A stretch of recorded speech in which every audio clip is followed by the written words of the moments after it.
Welcome to Man Does Tech, where I solve the problems you didn't even know you had.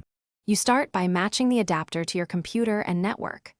Plug the Ethernet cable into the adapter, then insert the adapter into the correct USB port. Use USB-C for modern laptops for full throughput.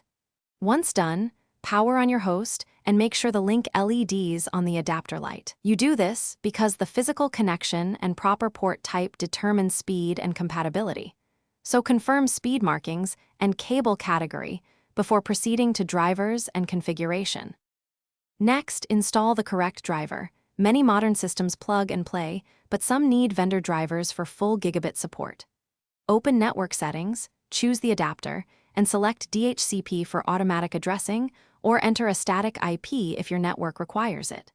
Once configured, run a link speed check and a simple ping to confirm connectivity.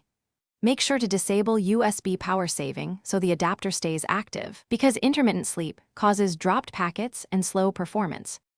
Finally, verify performance with a speed test and a real file transfer. This reveals true throughput and latency.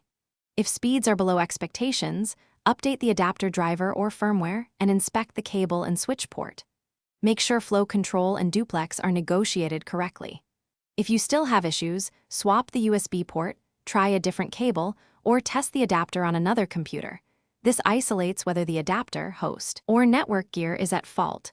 That single test usually tells you where to focus. Thanks for watching.